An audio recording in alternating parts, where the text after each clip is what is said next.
अलैँची बगानिया यो है यो हो यो अलैँची बगानिया यति भयो यता यताको जङ्गलले कच्चो छ देखेको छ सेन्टर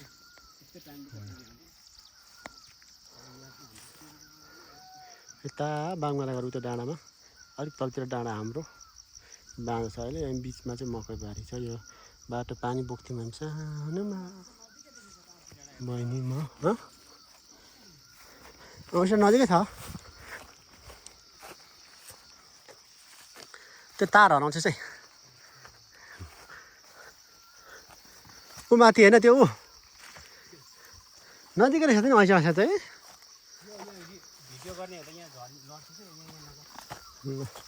यहाँ मुर्खाङ्गे डाँडा भन्छ यसलाई चाहिँ के ठट्ट गर्छ मुर्खाङ्गे डाँडा मासुरे ओइ तैँ लड्छ नि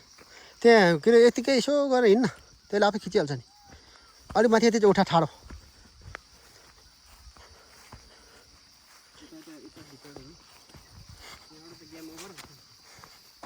गेम ओभर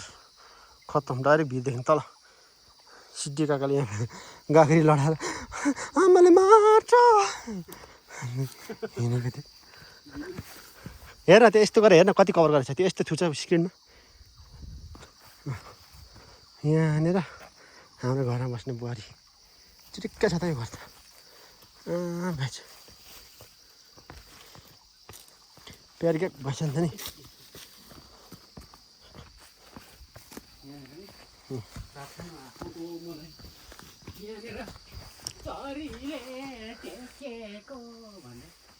गीत गाएको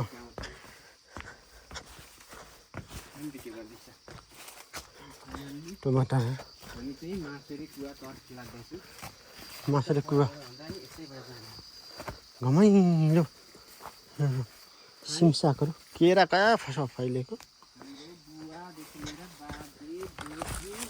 सबैले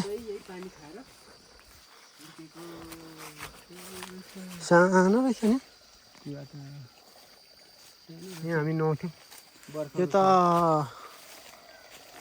तर रहेछ अलिकति मकै चलाउँथ्यो पहिले नि अलिक चलाउँदो रहेछ है कहाँ पुगिसक्यो दुनियाँ तर यहाँ चाहिँ यस्तै छ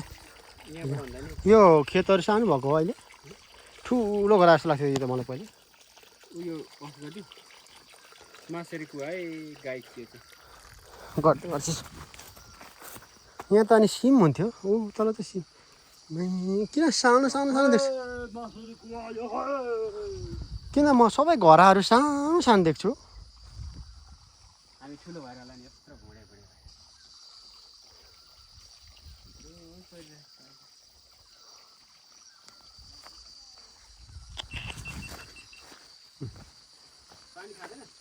पानी खान्छु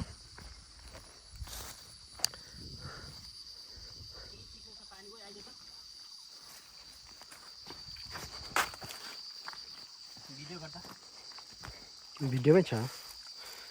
पहिले यहाँनिर अरू कराउँथ्यो नि क्रक क्रक क्रक क्रक क्रक हुँदै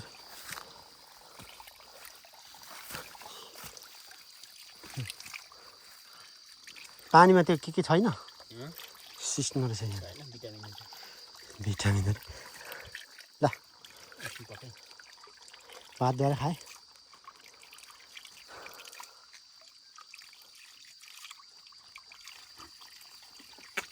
ल कति चिसो पानी हो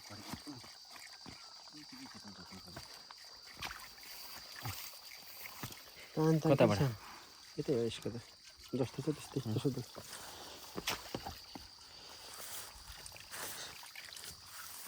ल मासुरे कुवाको पानी खाइदे एक डिस्रुप फेरि फेरि खानु त धेरै वर्ष पर्खिनुपर्छ अब हाम्रो बाजेको कोहरूले खाएर हुर्केको ठाउँ है यो पानी आज असारको नि कति गयो भाइ नि सानो छ सिउँडी यहाँनिर कुर्थे यो ढुङ्गा यहाँनिर हामी पहिले यहाँ पौडी खेल्थ्यौँ बारेर यहाँनिर यस्तो छ यहाँनिर इ कुवा त यत्रो छ कति ठुलो थियो साइला काकाले यहाँ बक्सिङले हानेको ढुङ्गा गर्दै ल त मेरो जुत्ताको लेस बान्छु हिँड अब मेन कुरो के भन्छ ल त एकछिन यो पनि जुत्ताको लेस बान्छु ढुङ्गे दाम किन जाउँ ढुङ्गे त घुमाउने होइन तल त घुमाउने भने त टाढो छैन ल खरामा खेल्नुपर्छ ऊ तलमा पानी त ठुलो छ त्यो के नि तल माथि मासेर भन्दा बाँसिएर मासेर एकछिन खेत खतरा जस्तो लाग्थ्यो आँप रोपेको रहेछ